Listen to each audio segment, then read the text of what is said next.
my journal on Matthew 5:17, why Jesus came to fulfill the law. Today I paused, and something inside me trembled.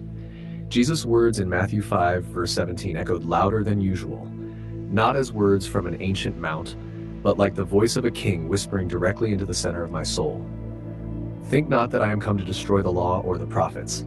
I am not come to destroy, but to fulfill.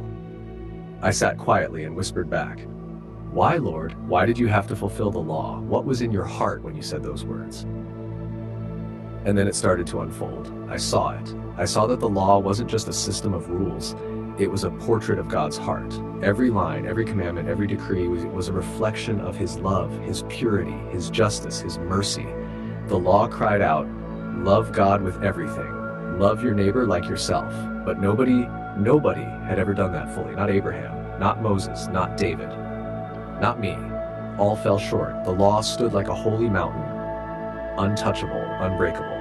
And we were crawling at the base, stained with our own efforts, unable to climb. And then Jesus came. He didn't come to erase the mountain. He came to climb it for me. He came to do what I couldn't, to love God perfectly, not just in moments, but with every breath. To love people relentlessly, not just friends, but enemies. He lived the life I could never live. He obeyed not out of fear, but from pure union with the Father. His obedience wasn't mechanical. It was worship. And then He handed that obedience to me like a robe to wear, a record to claim, a life to step into. He said, "I fulfilled it for you, now let me fulfill it through you." That's when I realized Jesus didn't come just to show us a standard. He came to become our source. He didn't come just to be admired. He came to live inside me. I am not called to strive toward the law anymore. I am called to abide in the one who fulfilled it. There's something else I saw today. The law was like a mirror, showing me what I wasn't. But Jesus became the living mirror, showing me what I could become in Him. And the amazing thing is this: He didn't just fulfill the law and keep the reward to Himself. He took the blessing that rightfully belonged to Him and gave it to me. He took the curse that belonged to me and carried it to the cross.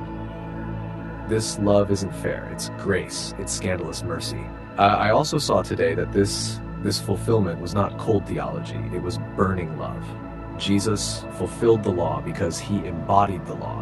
He is the nature that the law was pointing to all along. The law said, "Be kind to the poor." Jesus became poor to make others rich. The law said, "Love your enemy." Jesus died for His. The law said, "Offer a lamb." Jesus became the lamb. He fulfilled every symbol, every shadow, every sacrifice, every priesthood, every command. He didn't just do it, He became it. So now when I read that verse, Matthew 5:17, it doesn't feel like a rule book anymore. It feels like an invitation. Come, let me live in you. Let me be the fire in your candle. Let me love the Father through you. Let me love people through you. Let me express my nature through your vessel. I don't have to fear the law.